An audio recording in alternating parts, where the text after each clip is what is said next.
بسم اللہ الرحمن الرحیم۔ امام ابو حنیفہ رحمہ اللہ کے ہاتھوں موچی کی توبہ۔ کہتے ہیں حضرت امام ابو حنیفہ رحمہ اللہ کے مکان کے باہر پاس ایک موچی رہتا تھا۔ اس موچی کی عادتیں بہت بری تھی۔ سارا دن محنت مزدوری کرنے کے بعد اپنے گھر آتا تو نشہ کرنے والی گندی چیزیں خرید کر ساتھ لے آتا اور نشے کی حالت میں ساری رات واہی تباہی بکتا رہتا۔ وہ عربی زبان کا ایک شعر اکثر پڑھا کرتا تھا جس کا مطلب یہ ہے: لوگوں نے مجھے ہاتھوں سے کھو دیا اور کیسے شان والے جوان کو ہاتھوں سے کھو دیا۔ مشکل کے دنوں میں سرحدوں کی حفاظت کرتا۔ آپ جانتے ہیں جو لوگ برے کام کرتے ہیں انہیں ایک نہ ایک دن سزا بھگتنی پڑتی ہے۔ یہ موچی راتوں کو شور مچا کر اپنے پڑوسیوں کو بے آرام کرتا تھا۔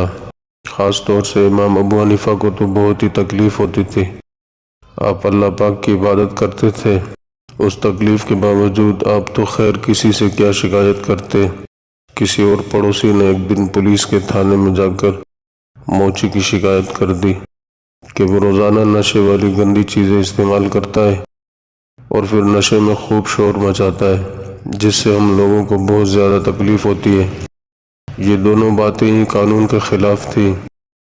پولیس کے افسر نے اسی وقت رپورٹ درج کر لی اور اسی دن موچی کو گرفتار کر کے حوالات میں بند کر دیا۔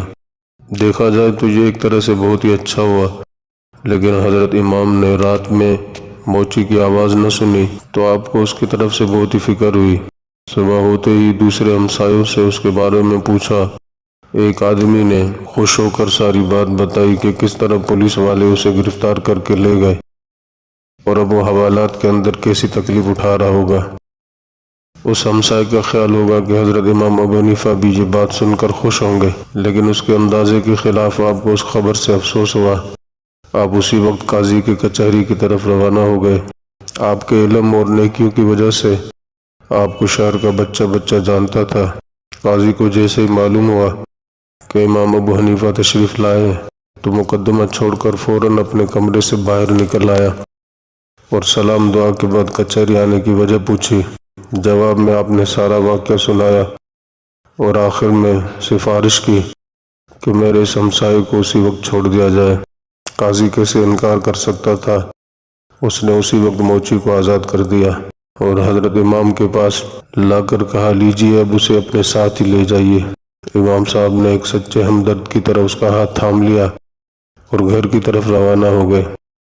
آپ کے اس اچھے سلوک پر موچی کے دل پر ایسا اثر ہوا کہ اس نے نشے والی گندی چیزیں استعمال کرنے سے توبہ کر لی اور آپ کے درس میں آنے لگا۔ کہتے ہیں تھوڑی سی مدت میں وہ جاہل موچی ایک بہت بڑا عالم بن گیا۔